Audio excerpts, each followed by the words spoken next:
right, switch on. All right, hello everyone. Hey guys, get in the frame there a little bit better. Let me see. Everybody hear us? On YouTube. Which camera is it using? This one. You use that one or the Elgato? No, it doesn't. It's not as nice. All right, I don't know why I can change the background though. I thought I could move out the background. Oh well. On Mac? That's On not Mac sure. settings? Oh, okay. So hello everyone. If you could let us know, YouTube, if you could hear us. Hey, here on Discord. Yeah, We you got guys in YouTube. Discord. Anybody? There's usually a delay there. Oh, first gave us a thumbs up. All right. Oh, Kyle gave us a monkey. Kyle's in there. All right. Awesome. Thanks, guys. All right. So, hey everyone. So, for those that are new, we're Apollo Automation. We're a IoT home automation manufacturer in the Midwest. We make different products from air quality to motion to temperature sensors. We do these every month as a way to engage with the community. We want as many questions and feedback during the live stream as we can. We'll be happy to stop and answer them. We've got a pretty packed. It's packed.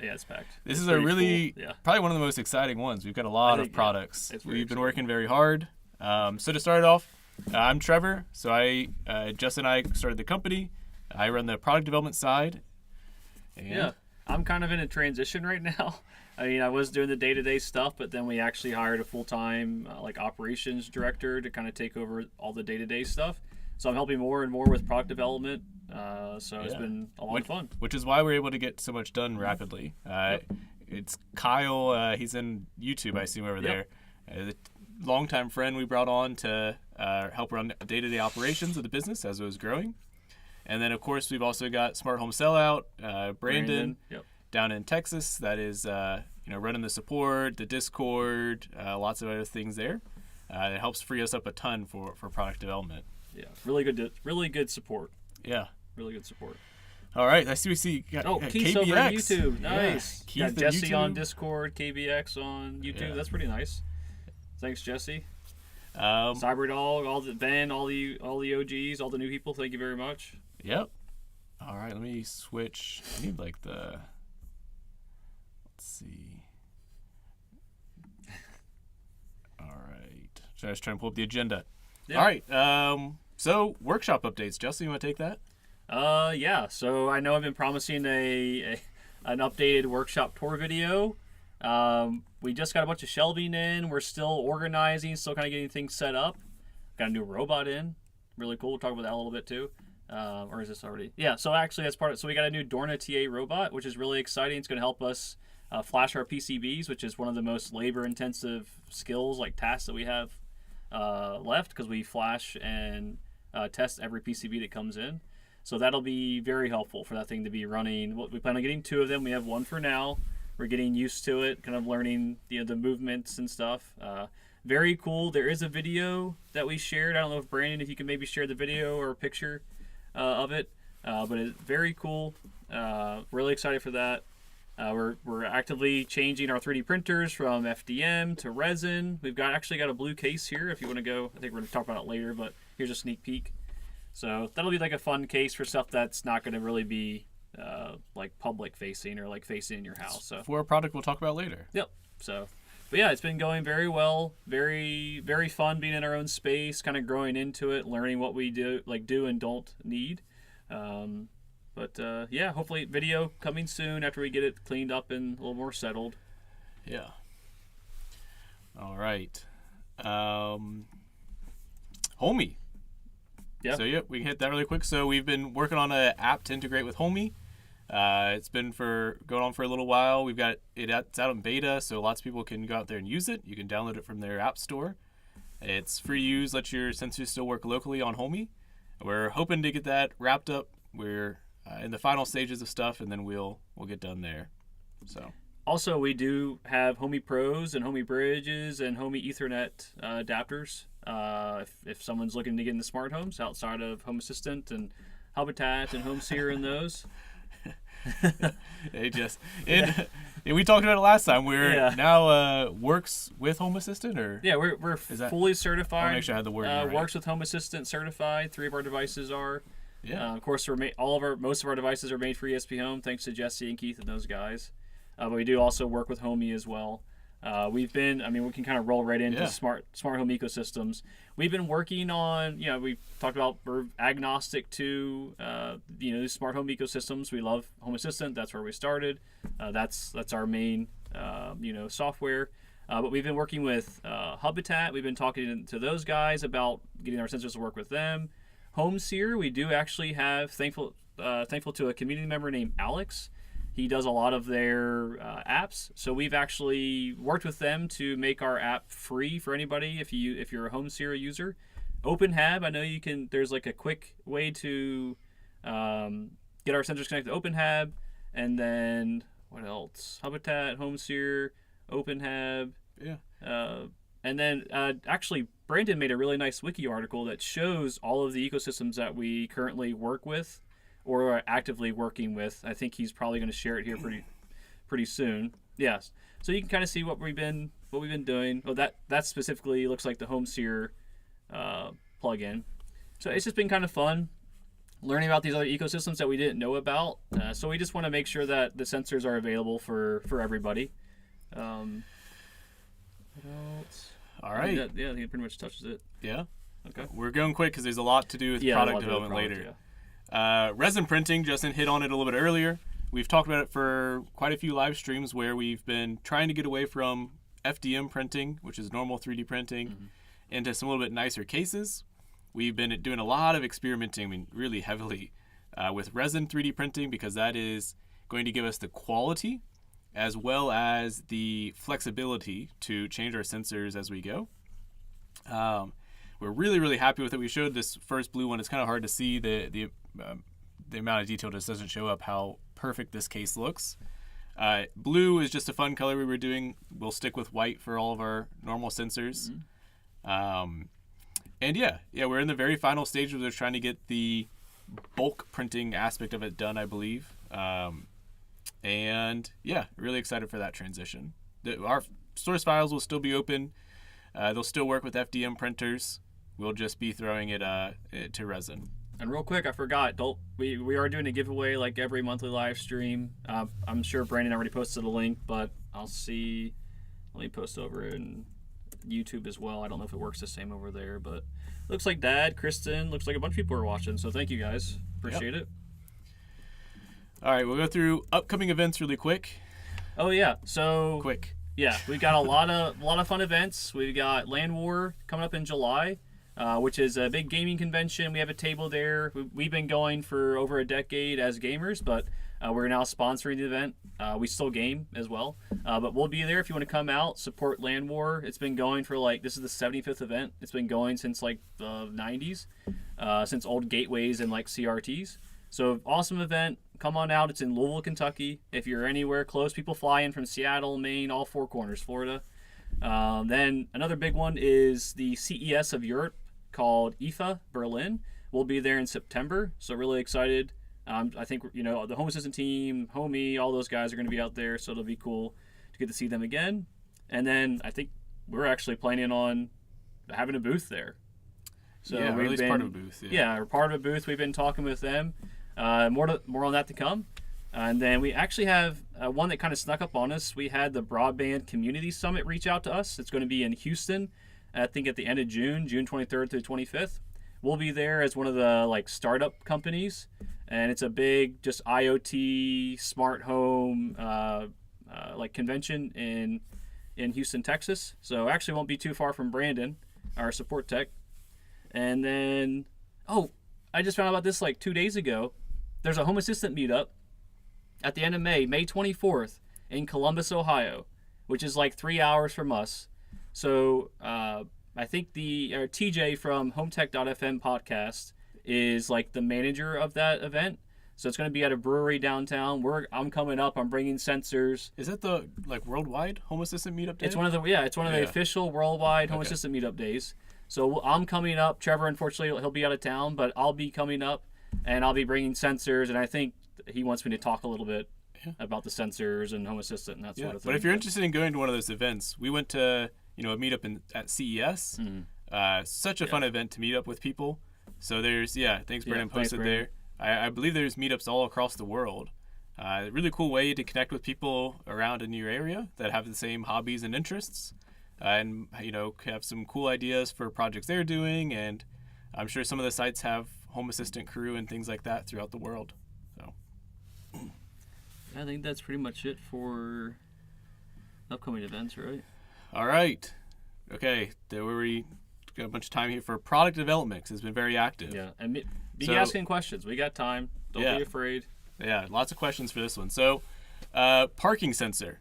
So the PA1. Last stream, Justin said he would have it done for this stream. We got pretty far on the firmware. It's actually looking really nice right now. We cut out some of the battery sleep component trouble that we were having. It's still on the board. We're just running it and focusing on the non-battery component. It's running good. We just need to do a little bit more testing. If anybody's interested in testing it, we'll be looking for people really soon, especially if you have YAML experience that can help out with any debugging. Jesse, maybe Keith. Does he have YAML experience? I think so. A little bit of experience with the YAML. Let us know, Jesse or Keith, if you got any experience. We may send you one. Yeah, Jesse's been waiting for a parking sensor, I think. Yeah, he has. Last stream, we told me we'd overnight him one. Yeah, so we don't, we want to make sure it's like presentable at least. So that's the new parking sensor that we've been working on. And for people that are new here, we've been joking because this one has been on the to-do list for nearly a year now and keeps getting bumped back. It is a sensor that you place on the wall of your garage or wherever you park your car. You can save your car's desired parking distance. As your car starts approaching you're pulling into your garage, the light on the device will change colors to signal whether you're, approaching, you're really close, you're at your spot, or you're too far in front of it. So it allows you to hit the perfect parking spot, right where you need. This is great for people, like I in my garage have a walkway in the front of it. So to get to the 3D printers, I'd have to walk between the garage and the wall. And if we were parked too close to the wall, you couldn't do it. So it keeps you the right distance away. Also without, hitting bikes and fridges and things like that. So really excited about that one. We're trying to wrap it up and get that one done. It's hard to test. Let's get the robot to do it. Yeah. Right? Yeah. We got a robot now. Cyberdog said robot giveaway. Yeah. I did post a video of the robot in chat on Discord. Sorry, YouTube. I'm not sure how I could upload it. It's pretty cool. It's very, very cool. So the idea behind it is right now we're plugging, because we do all the assembly in-house, we plug all of our sensors in today into USB to test them and flash them with the production firmware. And so what we've done is we've added some contact pads on our PCBs that will allow us to pick the boards up with a robot. It's in a tray. Pick them up from the tray, set them onto a jig that'll flash them and test them and report back what it needs, and then put them into a done pile or a non-done pile. So really, really excited for that because it'll speed up our production process a whole lot. Yeah, again, because that's like close to 50% of the time it takes. I mean, yeah. Even with Kyle full-time on build kits, it's still a lot. He's sitting there flashing all day. So thank you, but it's like all day flashing. Yeah. So. We posted on Reddit today. This one's really close to getting finished. Any questions or comments, leave them wherever, and we'll be happy to answer them. I just forgot about the parking sensor, so we're fine. Yeah. So this is the R Pro. I think we're R Pro one. The only reason we're calling it Pro is because it has PoE on the back. And so with PoE, you can both power the sensor through your network switch, and you can give it internet access. So you don't have to have a Wi-Fi signal or worry about a mesh network or anything. It will, Look at that. Keith said PROE. Ooh, that's clever. That's it. Yeah. And so trademarked. We're gonna use it. And so what we've got on the sensor is at the bottom is a LD2412 radar, and what that is essentially it's the same as the 2410, which is in the MSR2. It's really good at static detection. Really fast at telling people whether you're there or not. And then at the top, here we've got the LD2450, which is the same that's in the MTR. The big benefits there are it can tell you the XY coordinates of somebody in a room. Up to 2 targets reliably, 3 if they're really far apart. And so what this does is it combines 2 great sensors, whereas the 2450 has worse still detection. The 2412 will make up for that.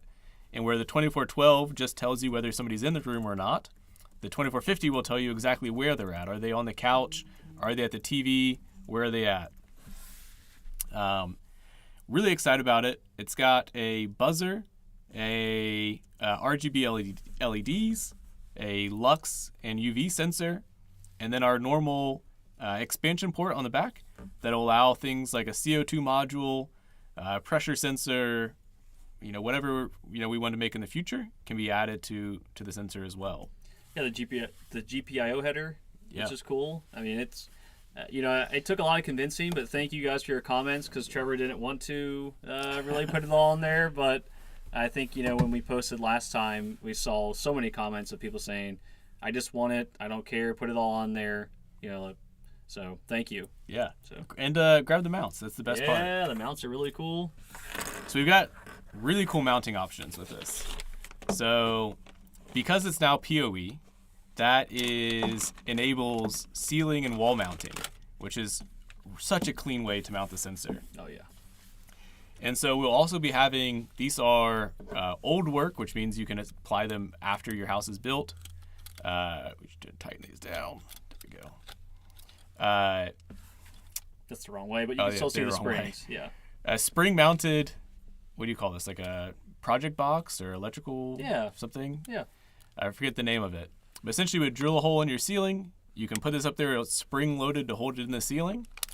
And then the R1 Pro, our Pro 1, will fit inside of it and allow you to have presence through the case of it in your ceiling to cover your whole room.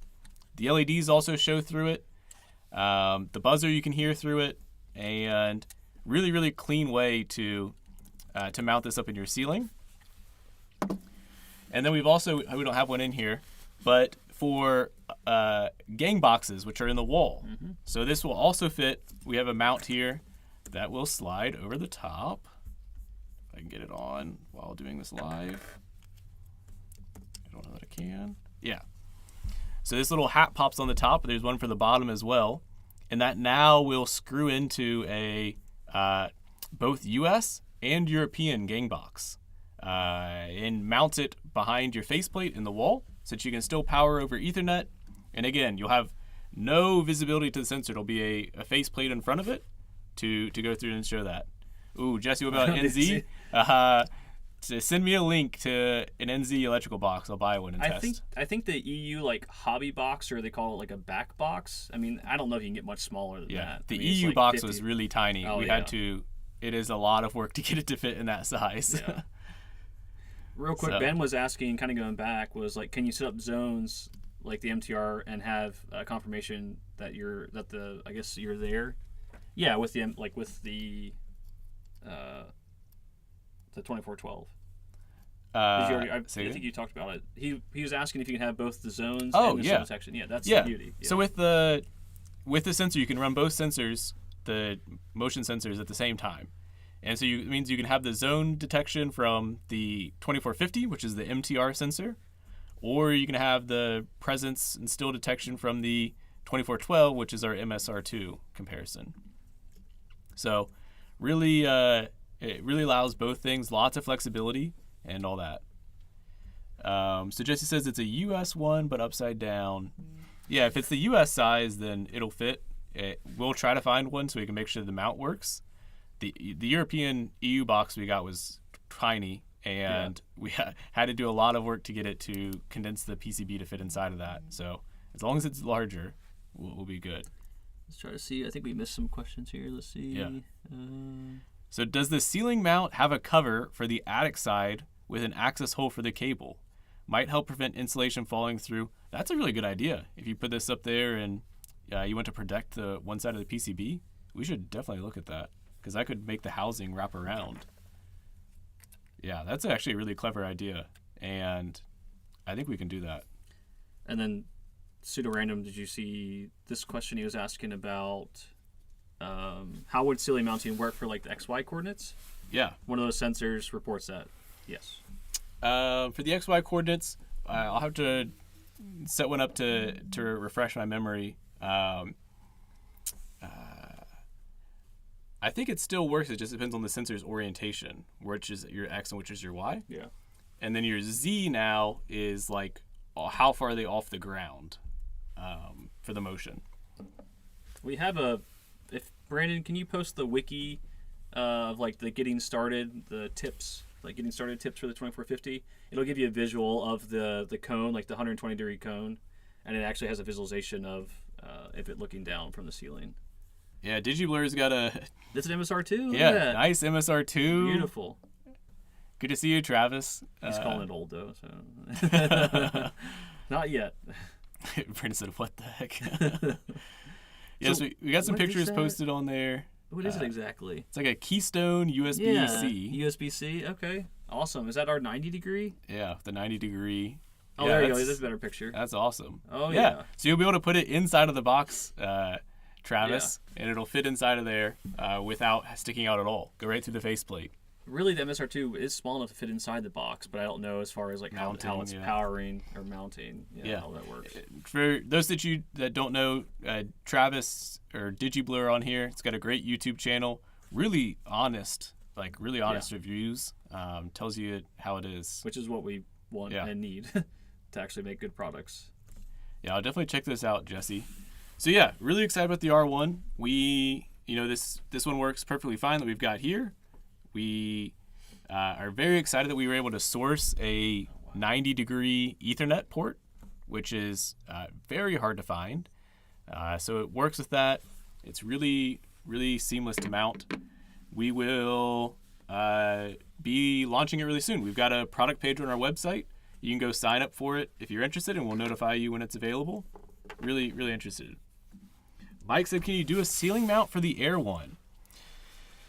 Yeah, we've kind of been holding off because there's a new Sensorion sensor, the particulate sensor inside, that is quite a bit smaller, and we'd be able to shrink it down quite a bit. That sensor's been delayed quite a lot from Sensorion on their side, and yeah, I mean, we would love to do PoE for it as well, and then we've also... Yeah. Definitely want to do that. It has to be a little bit larger. Is the only thing is to get accurate temperature and humidity readings, the PoE puts off a good amount of heat, and so we kind of need to space it out a little bit more, almost like a access point dish from Ubiquiti or something like that. If people are okay with something that size, kind of like a dish size, we could really spread it out to reduce the heat buildup. It could also serve as like a ceiling light with RGB. Definitely interested in ideas of what else we could include in that for it to justify kind of the larger size. But I'd love for it to have better heat dissipation for it. So yeah, Mike, any input, we're happy to hear about it if you have other ideas on that. Oh, nice. Yeah, so Travis is saying that he uses the MSR2 for humidity to fire off the bathroom vents. Sweet. Yep. I think Mrs. DigiBlur was asking about that at CES. She's like, why don't you just use theirs? So, thank you. So just said, or two PCBs, one with PoE that would be higher in the ceiling connected to a front board. That's a good idea. Mm-hmm. Yeah, like a cable connecting them down. That is a good idea, Jesse. All right. Air One UFOs. They're coming. So, all right. Still go on YouTube? Yeah, so that's the R1. Really excited about it. Like I said, we'll have it in maybe a week, the next revision that makes it a little bit smaller to fit in the EU box. And then we'll be having a quick beta and launching them. So, did you talk about, you may have said this, but it'll come flash with a Wi-Fi firmware, just because not everybody has PoE. So again, this can be used just as a normal sensor. Oh, yeah. It'll have a case that'll sit on, a tabletop like the MTR1. So you can use it as just a normal presence sensor. But it'll come flash with Wi-Fi, and then there should be a toggle where you can select that you're going to be using PoE, and then it will flash the correct firmware to it. Yeah. You shouldn't have to go to a flashing page or anything like that. It should do it automatically. Yeah, really cool. The new Home Assistant or Yeah. ESP Home update Way system. to go, yeah, Jesse and Thanks, Keith, Jesse for and sure. Keith. Yeah, absolutely. I think that was pretty much it. Yeah, With that. so that's R1. It has USB-C power as well. Yeah, USB yeah. Oh, yeah, to- you can. Yep. Yeah, so it has normal USB-C on the rear as well, so you can hide the cable. It's like a big MTR1, well, slightly bigger. Yeah. CyberDog, I don't know the detection off the top of my head. The 2412 has really good distance, and they're nearly 90 degrees field of view. yeah. The 2450, I think, has less field of view, but still has Yeah. great distance. I think it's like 60 degrees both ways. It's like 120 degree cone. There's like a 35 degree, I think, cone like this. Oh, sorry, I'm going the wrong way. But Yeah. if our wiki article has a good visualization of it. I'm not sure if Brandon posted it up higher. Yeah, he posted it. General tips. So All right. yeah, take a look at that. Like, getting a better idea. So Yeah. Okay, so keep the questions coming. We're happy to keep answering them. Jesse said New Zealand distributor. Oh. What does he mean by that? Oh, we're looking for one. Yeah. Well, actually, I think we actually had somebody reach out, but Yeah. I'm not sure. Did yeah. he go? Yeah. So I saw First of Nine said he's got a PR for the Temp 1 Pro. I haven't seen nice. it, so yeah, Okay. definitely I'll check it out. Thank you. Yeah. Thanks, First of Nine. Speaking of the Temp Pro, Oh, Temp Pro 1, where is it? I don't have it out here. It's on the desk. I'll go get it. 1 second. So the Temp Pro 1, this was a CyberDog. I don't know. I thought you knew that it was here. This was a project actually for an industrial client. Jesse, I think we've mentioned it. We were actually running Home Assistant in an industrial application or warehouse that is using our sensors for temperature and humidity monitoring across their factory to measure their machine health and raw material storage. So they had some specifics they needed, and we came up with a Temp Pro sensor for them. It's a PoE board. Again, PoE. It's got a buzzer, LEDs, and an SHT30 probe, which allows temperature and humidity off of it. And it's dust proof. Yep, dust proof. The probe is, and it dangles away, so you can get actually good temperatures and humidities that are unaffected by the PoE system or the power up there. This, I think we're ready to launch it. We've been running it in a couple warehouses for a while now. We hadn't really we had planned on it for just this industrial client, but then people were pretty interested in getting it. Because of PoE. Yeah, so we added a little bit more functionality to it recently. It's now got 2 mezzanine ports on it, so you can add CO2 sensors, anything else to it. GPIO header. Yep, GPIO header. It's got and actually this would be for the Mike who's asking about the air sensor. Yeah. It's got the same port on it for the Air 1 sensor, the particulate sensor. It has the mix port for the gas sensor. And it has the quick port, the QWIIC port from SparkFun to add on all different types of I2C. So, see you, Jesse. Have a good night. Jesse. Really appreciate you stopping by, man. So lots of functionality. It's almost like an Omni sensor. Really, really interesting. And yeah, we're ready to launch it. It's been, like I said, been running. We built it in this way to adapt for the industrial clients so that we can plug in, we have one essentially board that we can run as a temperature and humidity. We can run it as pressure and CO2. We can plug in an ultrasonic sensor for one of their needs to measure water levels in a tank. So it's a waterproof ultrasonic sensor, and really, really interested in it. I think we'll be ready to launch it here within a week or so on our site, and really excited to start bringing in more and more PoE devices. If Travis is still on here, I know he had a really cool project that he was working on. We sent him one? Yeah, Travis should have one. I don't know if it got there yet. Yeah. But he had a really cool project. He was actually, I think... Oh, sweet, you got it today. Okay. Yeah, so they're working on a project. I guess they have chickens, or they have little chicks. And he can talk about it more, but really cool project. He had some cool pictures of an enclosure. So I was hoping he could use this to kind of help monitor their environment. So yeah, and it's nice where it's going to be dust proof. So temperature and humidity sensors have an opening on them to take in their readings, And so this actually has a little filter around it that can protect the sensor, and you can just replace the filter if needed. Yeah, really excited about this. It's a cool project. It'll do, like I said, so it's got the SHT probe. It's got another plug-in for the Dallas, which is the one on the Temp 1, which can do waterproof, temperature for your fridge, freezer, pool, whatever. Fish tanks. Yeah. Yeah, so Mike, I guess technically this one, you could plug in the particulate sensor, and it's got PoE. Yeah, and that could work as a... Yeah, if you want to do a little DIY, you could definitely have that running. And because of the cable on this particulate sensor, it would be, like Jesse was saying, kind of away from it. Yeah. And you would have good temperature. That's interesting. That'd be cool.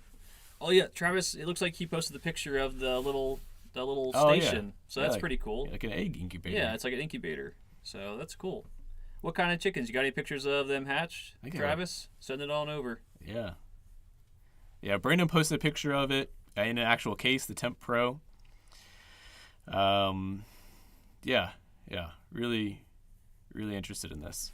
Yeah, it has a mount on the back because that's just what we were using for the industrial spaces. We sent it out because we had them. So there's the chicks. Look at those guys and gals. All right. Yeah, thanks, Travis. That's cool. Anything on YouTube over there? YouTube is usually a little quieter. Yeah, YouTube's quiet. Says a good amount of people over there. Yeah. Ask questions, YouTube. We'll answer them. We're checking every now and then. All right. So, on to more products. Where are we at on time? Okay, we got some time. We got plenty. Yeah, we're good. Big product video here. Mm-hmm. So, next up is LED one. So, again, I got beaten into submission to make PoE sensors by Justin. And then Brandon beat me into submission to make WLED products. So we have a WLED controller. Do we have one in here? We don't have one. Oh, dang it. All right. We don't have one in here. But, I mean, it's just a PCB with something. Okay. I can go grab but one. But it fits in this blue case. That's why this case is blue. We want to have a little fun and make it a little bit different color than our normal. We probably will have a white option. We've just been playing around with the blue. Yeah, it's fun. But I wanted to hold it up for the size. So it's a WLED controller. For those that don't know, WLED is another home automation product, or I would say like a way to flash an ESP chip to control LED strips and matrices, to have preset patterns and colors and voice activation and all these types of things, or sound activation. Really cool, really, really easy to use, integrates extremely well with Home Assistant, and they're really fun. So what this is very, very, very tiny for what it can do. So it's got USB power delivery in, so it can take in 5 volts or 12 volts from a USB-C power delivery port at 3 amps. It also has Wago inputs on it to take in 5 volts, 12 volts, 24 volts from a different power supply. So if you have a 24 volt power supply that plugs into the wall, and you put the cables into this, you'll be able to power the sensor up to 10 amps. That's a huge amount of power. Yeah, it was fun to play with for sure. We probably have some pictures we could post. We connected every LED we could find and then bought more, trying to get it to go over 10 amps. 10 amps is a huge number of LEDs. This tiny little board, it runs them great, super responsive. It has 2 outputs, so you can essentially run 2 different strands running different things at the same time. Mm-hmm. Or you can hook them up and sync them together as have 2 inputs. I don't even know how many hundreds and hundreds of LEDs we had running off this. It was 10, over 15 meters. Yeah, it was like, yes. Yeah, it's 15 meters. 15 meters of LEDs, and we had just some panels as well, like LED matrix panels. Yeah, tons. So, and it's so tiny. Can fit it underneath your cabinets, in a drawer, behind a TV, under a dresser. If you were like me in college, you had RGB under your bed. I think Brayden still does, or is going to. I think I saw someone in CyberDog in bed too. So yeah, network rack. Actually, yeah, I want to do that CyberDog with our network cabinet we've got. So it is a lot of fun though. Yeah, so we've been having a blast with it. It also has like a microphone on it, So that means as music is playing or you're talking or whatever, like as a fun, what is it called, an equalizer? Not equalizer. It's like an equalizer. Equalizer, It kinda goes where it up and like down. plays along with the music. Really cool automations. I had not really messed around with WLED much, and have had a lot of fun playing with it here recently. Yeah, the audio reactive is really, really fun. Yep. So, that'll be soon as well. We'll be getting out to a beta. If anybody, is got a bunch of experience with WLED, it's a little bit of a step out of ESP Home and sensors and things like that, but we're really having fun with it, and it's a really cool project as well. So you mentioned that there's a switch you could do power delivery 12 volt through the USB-C as well. Yep. Okay, I didn't know if you mentioned that or not. Yeah. It's got a few GPIO headers on it if you wanted to add something, and it's a really, really clean product, really small, and for the amount of power and the output that it can do. Oh, it has a fuse on it. I should have said that. It has a 10 amp fuse. So if you did go over 10 amps for some reason and we passed the board's capabilities, which are higher than 10 amps, we just limit it to 10 amps through the fuse. The fuse will trigger, and then it will reset itself. Well, you'll have to reset it, but yeah. And they're easily replaceable. And they don't pop, or they don't make like any loud noise or catch on fire, or they're not scary at all. So, which is nice. I thought it was a nice surprise. So yeah, tons of fun.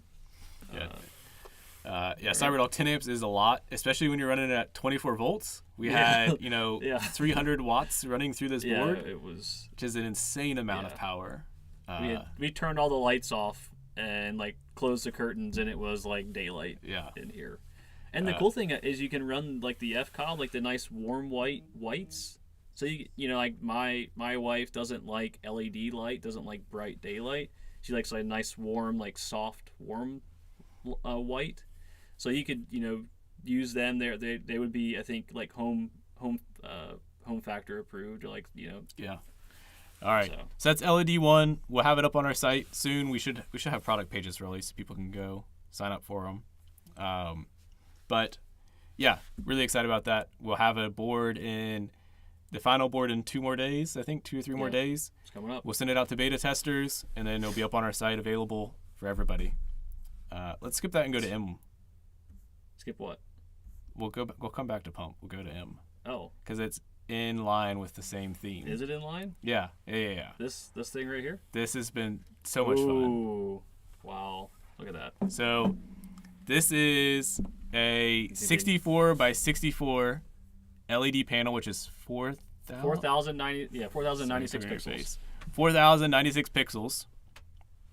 You can see it's like the resolution of it is incredible. FPS is great. Yep. It's Gamer currently approved. I'm trying to be quiet. It's currently audio reactive. You can see its little equalizer bars are moving with our voices. This is also being powered over USB-C right now. So it's one board that plugs into both the power and the data of these Hub 75 panels, and allows you to run it with WLED. So this is another WLED project that we are launching at the same time. Yeah, really, really, really cool. Really neat. Justin's playing around with the colors on them, I think, right now. Yeah, just a little bit. Show them the other presets. There's so many presets if you guys don't use WLED. Tons of cool stuff. So many fun ones. I hope it's coming through across on the camera well enough. It's quite bright. There's a cool one. So a lot of the... Let me do the grab. Yeah, like... Hello. Hey. Yeah, it's cool. I mean, this is large. This is like, as big as my hand. They're quite a lot of, whoa, that one's trippy. Yeah. So these are just some sound reactive ones. Really, there's tons of baked in ones. It looks incredible in person. Yeah. We're trying to decide if we're going to do a frosted acrylic front face for it, as an add-on. It looks incredible without it. Yeah. Really excited about these. Really excited. There's a ton of fun. And it's all in one. Which is we were really excited to be able to do it on one board to bridge both the data and the power connector, and then run it over USB-C. So you don't have to have a separate power source. You just plug our board in. It's the only one that I know of that could do both in one board like that. Yeah, because there are other kits, but you have and the board on the other kits actually sticks off of the side. Yeah. So like when you plug it in, you can actually see it over here, and then you have to have a separate power supply. So I mean, this is so clean. You know, you wouldn't even know there was the cable plugs in from the back. Yep, you'll be able to sit it on a bookshelf, on your desk, on top of your computer, wherever you want, and run it off the back. It doesn't have PoE, Keith. Not yet. But that's a good idea. That's definitely something we could do. Yeah. Yeah, it's a ton of fun. Tons of fun. All right, you put it over there. Oh, that's cool. Yeah. Yeah, this is cool. This is like, he's like the mascot for WLED. I don't know how to pronounce it correctly. Akemi. So. Yeah, right. This is very exciting. Can we use multiple? There's an out. Yeah. So there's an out on it, and I don't know if it comes... You'd have to do power. You'd have to inject power. Yeah, it may be a little faint on the next one. I had 2 running. I haven't done more than 2, but I can do some more testing. Not a problem. Yeah. And then we'll be getting these out hopefully soon, the beta testers. So yeah, we'll get one out. Really excited about that. Yeah. All right. So then Any last questions? on the Show the list. Chiefs logo on there. Go Birds. All right. Last product. We've really been trying to work on our products, getting them finished up and rounded out. So, is it connected to power? No, not yet. Plug it into your laptop. Plug it in the laptop? Yeah. Before or after?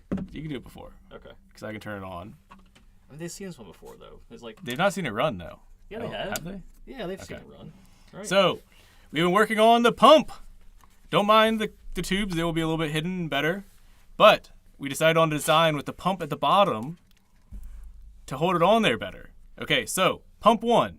This one, people went nuts for this when we originally launched it. Yeah. It was the jankiest, like, cables and wiring. What this is. So we released a plant sensor that tells you when you need to water your plants. My mom immediately said, well, if you're going to tell me to water my plants, why don't you just water them for me? And I was like, oh, that's a good idea, Mom. Yep, very good idea. Thank you, Sherry. Yeah. So what this is both tubes are going into the bottle so that it doesn't spill on itself right now. But you have one tube that goes into this 1 liter bottle, and our files are open source. If you want to adapt it to a different bottle, whatever you want. The other tube will go into your plant. But then why stop at plants?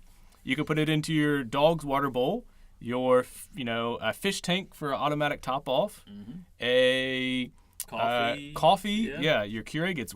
They're all food safe components. The pump is, the tubing is. And you said your vacuum cleaner, your robot vacuum. I want it for the vacuum. Yeah. Both to drain and to fill, because this is not only just a pump, it is also could pump out of the dirty water. Yeah, the dirty water out and the clean water back in.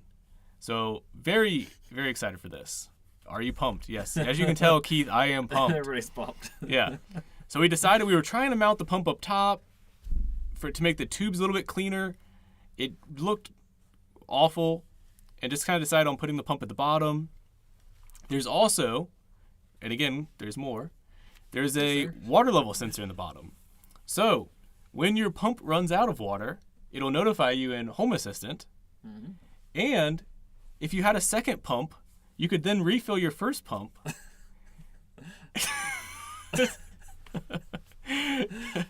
Someone's gonna do it though. Somebody might. That's gonna be the best part. My bet's on. I don't know. Pseudo Random looks pretty excited. But probably Cyber. But at least it'll tell you that it's off. And I'm gonna flip it on really quick for us. Live demo. If I can find the tab that controls this. All right. Is it? Yeah, you can see it. I hope. Yeah, we can see it. Ready? Look at it run. It's lagging on YouTube. I don't think you can really see it. No, it just hasn't started on YouTube. There it is. Oh, there it goes. Okay. You can see it shoot out the side. There it has it 2 is. modes. We're deciding if it's actually going to come with 2 modes. It's got a lower flow, and then if I can flip the switch. Watch out. Oh, maybe I unplugged it. All right, it's got a low flow and a high flow mode. They're not that far different, but not sure if we'll do both or not. Still trying to figure it out. But yeah, a little integrated USB power on the back, and the pump's in here. Very easy to service if you needed to replace it at any time. Yeah, definitely excited about that, and let us know any input on it. Let me see. Thanks, Brandon, for sending that over. Let me go back up and look at some of this stuff. that people were saying. So got a shout out from so Tokyo, excited. Japan. Oh wow! Awesome. We should do Thank that, you, like a Aruna. sound off where you're at in the world. Yeah, it's pretty crazy the amount of sound off. Where is worldwide everybody? people. I know it's like 8:45 Eastern time. Yeah, let us know Kentucky. where in the world you're at. Where is everybody? I know Keith's and he's close to us in the Midwest. Brandon's All out right. in Texas. Yeah, did you let us know? But wait, there's more. Yeah, this has been a packed episode. Lots of products. We're so excited to be able to focus on these. Yeah, thanks, Ben. It's perfect. Yeah, we're excited about it. Ooh, Bozeman, Montana. Big Sky, one of my favorite places. Yeah. Awesome. Very lucky. Yeah, Hobby Boys, remember, he's really close. He's in Cincinnati. Automatic shower for smelly gamers. We could test that at LANWAR. We could. LANWAR would be good. Yeah. Like or like hydration, if you had like the tube. Everybody, 1 second, everybody. Hold on. Trevor, look who's on YouTube. Jerry! So you got Jerry Aycock in from Virginia. So all right, Jerry, eye contact. I don't even know. Oh yeah, eye contact. Sorry, Jerry. Jerry had a TV show, fishing TV show. What a cool guy. Yep. And he was helping us with our video quality, and he talked about my eye quality and eye contact. Yep. I've been trying to improve it. So thank you, Jerry. But Jerry is a longtime supporter. I mean, he was there like day one. Oh, I don't know how Jerry found us. Yeah. Great guy, really cool story. And immediately got us connected with Justin, Dr. Z's, and then we sent him sensors, and he had him on his live stream. Good to hear from you, Jerry. Thanks, Jerry. Usually the stream's a little late for him, and he misses them, catches them the next day. But yeah, great to see you on. Yeah, thanks, Jerry. Hope you guys are doing well. Got some Connecticut, lots of places. Yeah, Brandon said a Keurig refiller. Yeah, exactly. Yeah. It doesn't have to be a 1 liter bottle. That's just kind of like a good size for the plants and what we can ship. But this could be hooked up to a gallon jug in a cabinet, and you could run the tube to your Keurig. It could be hooked up to a 5-gallon bucket below your fish tank and do an auto top off for that. So I'll have to do some specs on how much head pump height it has to see how far down it can go. But it's pretty strong. Yeah, that's pretty strong pump. Pseudo Random said a Home Assistant powered shower with 20 of them. Yeah, that just all blasting you. That's fun. Your mom asked if it's cold up here in Kentucky. She's in South Carolina. It's actually hot in here, but it was cold outside today. It was cold. Yeah, it was kind of odd, but it's not much. Cold. It's not much warmer in South Carolina. Yep.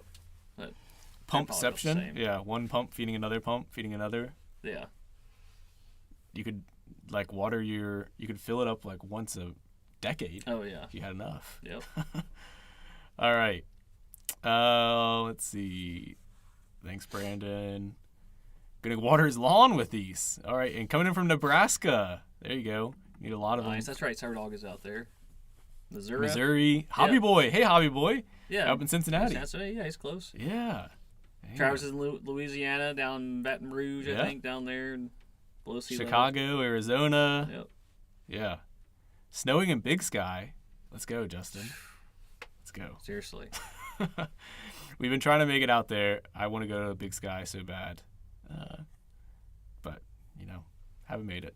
It's all right. We'll get there. Keith said an alarm clock. That's a good one. Oh, that's a good one. If you really, really want to wake up. It is tough. I hate waking up. Yeah, well, don't look at me. You ever see... Oh, I was looking at you. There was a really cool video. A funny guy did a dimension where he put a hydraulic press on his bed. I don't know if you ever seen that. Yeah. They would start balancing him. You can pass it over there. So that's the pump. Pump. I was excited to get the design finished up. I mean, it's not the most beautiful thing, but it's functional. Keep it simple. And we can get it out to you guys. So. Yep. That's the best part. Yeah. Yeah, I love that. Yeah, so Keith just posted the ketchup robot. That's one of my favorite videos just of all time. So Brandon said the bot was having a little bit of trouble posting in here for the giveaway, but the winner is Engineer. 47. Yeah. 69. Nice. All right. Yeah. I don't know if so they're still congrats, here. Engineer. Hopefully you're still in here. Yeah. Give us a shout. Yeah, we'll get you a sensor. We do have a question on YouTube. Ooh, okay. From Geek Boy. All right. So. All right. Sorry, what was the question? He was just reiterating that it would be good for aquariums. Yeah. Yeah. So the Temp 1 that we already have out, Geek Boy, It is a waterproof Dallas temperature. It comes in short length or really long length, and that would be perfect for your fish tank as well. We've got a battery-powered one and a non-battery powered, just USB power. So, yeah, we've got a product for that. The Temp 1 is that one. But he says specifically that aquarium heaters are very notorious for failing and killing all the fish. Yeah. That's tough. Yeah. Some of I those had fish are a expensive. saltwater aquarium for a little while, a tiny one. And, yeah, the temperature, it was always scary if you had, like, your heater would go out, the worry of that. So, yeah, you could get notified now. Yeah, and I guess technically the water level sensor that's in Pump 1, like, it doesn't have to be used on the bottle. You can put that on the side of your aquarium glass, and it will also detect when the water level gets below that point. Even if you didn't use this for your top off, just to notify your system, it still has that functionality. So really, very versatile. Very versatile. That's the word. Thanks. All right. Okay. So yeah, those are all the products. We've been there's busy. more, right? I mean, there's Is that like all? things that are in development, but these ones are close. These ones are Maybe we can start opening up some more. Like, I don't weeks know if we away. have a Matrix Future Products channel. Yeah, we'll have to open up some more channels and get stuff. I guess on the store so people can sign up to be notified when it goes live. Yep. So on that, we have a few things in our Discord. We've got the Future Product Survey. So we are wrapping up a whole bunch of products right now, and we have a couple that are in development. We need feedback on the product survey of what do we do next. And we probably need to go through and clean it up to remove the ones we've done. But that's a place where you can go in and vote, give your suggestions to say what should we make next.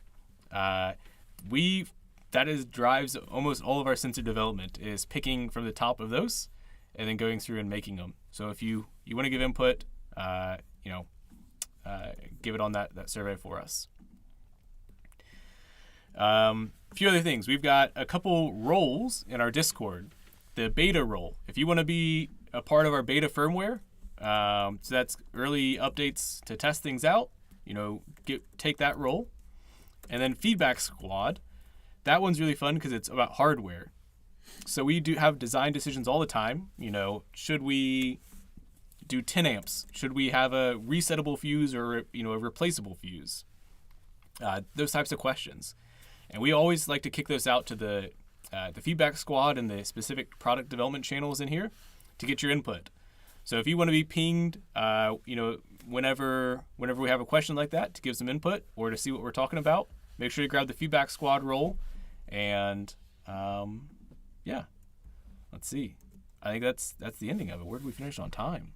Ooh, pretty close on time. Very close. I'm posting the Future Product Survey in both YouTube and Discord. So if Trevor's just talking about it, go fill it out.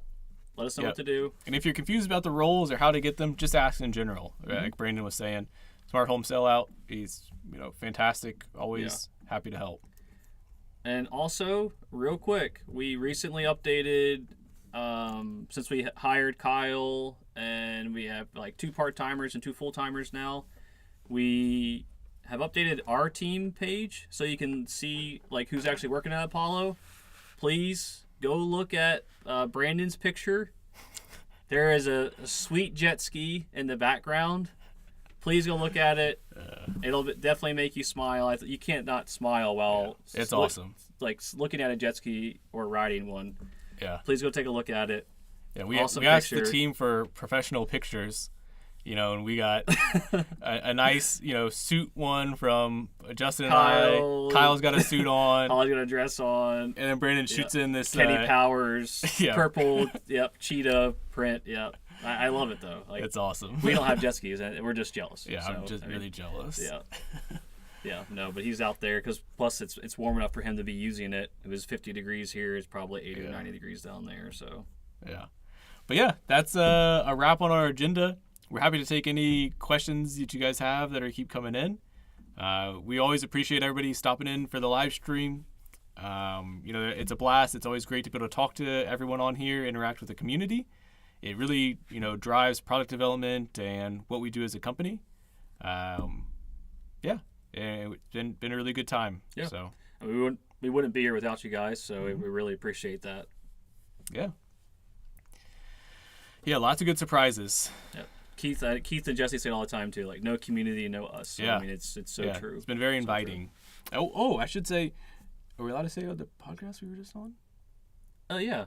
That's right. no secret. Okay. Yeah. Well, if you guys aren't familiar, there's a thing called the Home Assistant podcast. Really cool podcast by a couple of guys we got to meet out in CES, and we just did an episode with them. So it talks about how our company started, how we do product development, different things like that. Yeah, Phil and Rohan, Phil's been doing I guess they've been doing it together for about 7 years. Yeah. But yeah. So if you haven't heard of the Home Assistant podcast, go find them out there. We can always post a link. If you do, wait for our episode to come up. They got a lot of cool people on there. They're kind of doing a kind of a manufacturer and vendor series that we're a part of. I don't know. We did a shout out on I'm not sure if you guys watched the State of the Open Home, which was awesome to hear Paulus and the whole Home Assistant team talk about the State of the Open Home. We had actually a little cameo video on there too. They asked us to do a video because we were the first company with ESP home-based devices in the Works with Home Assistant program, which was really cool. And we were Miranda's first company to join the program under her. So that was really cool. And then to see Paulus just, he's so passionate about the project, and to see like how appreciative and how excited he was that companies are like, running with this open source software and making open source hardware. So Engineer, so am I understanding your comment right that you don't have a home automation system running? That's awesome. You'll have a great start with one of our sensors. Yeah, we can definitely help you get figured out with a hub. The Home Assistant Green is fantastic to get started Raspberry with. Pi, Home Assistant Green. Yeah. I'm sure Brandon's furiously typing. Yeah.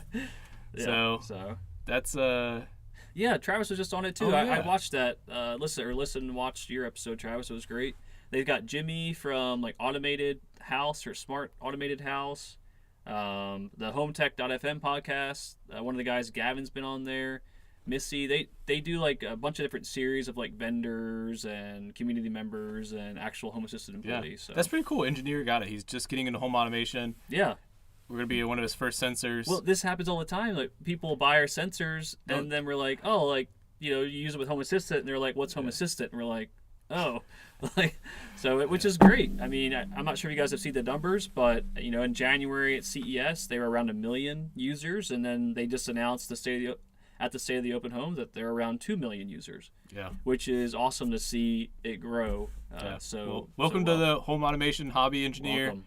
This is a great Discord for asking questions on how to get started and seeing what else is going on. So really, really cool. Pseudo, it actually been around for a while, so everyone got him into it as well. Oh, awesome. Yeah, that's fantastic. Brandon said there's stuff on YouTube. Yeah.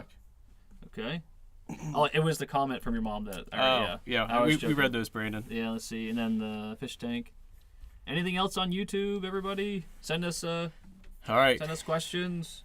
You ready to wrap it up? Oh, we got a couple minutes left. We'll see what comes through. But look, I see people typing. Keith is a present. There's nothing else left in our bag of tricks over here. I know, like one last thing. Yeah. I think we're. I don't have any other tricks. Yeah. I am really excited about this, though. Really excited. Yeah. We've been playing with this a bunch, so it is a lot of fun. All right. Well, let's wind it down here. So, thank you guys very much again. Oh. Look, we got Aaron from Make It Work Tech. Wow. He's a YouTuber here in the U.S. Thanks for tuning in, Aaron. Sorry it's at the tail end, but everything's recorded. Yeah. You guys go check out Aaron's YouTube channel. He actually did a he's done 2 now, actually. A really in-depth millimeter wave sensor comparison. And so his first video was like in November of 23, like right after we started. We just barely made the cut. And I think that really helped us kind of get known. So thank you again, Aaron. And then he's actually done an updated video. Go give it a look. Your dad said Corvette. So Holly says hello. Yeah. Glad you made it home home safe from the game, Holly. So. Yeah, thanks again, Aaron. Great to hear from you, man. All right. Well, thank you guys. We'll sign off. I guess. You know how I am. I'll keep talking. I know.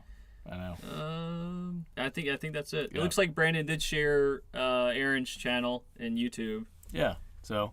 Or on Discord. Great to see everyone. And make sure to follow our Discord. We got all these products coming out before the next live stream, probably. Quite a few of them at least. Reach out anytime. Yeah. Just reach out. You got an idea, chime in. We need the community feedback. That way we make stuff that you guys want. Yep. So, all right. Have a good night. Thanks, everyone. All right. We'll see Bye, you. everybody. Thank Bye. you very much. Be careful.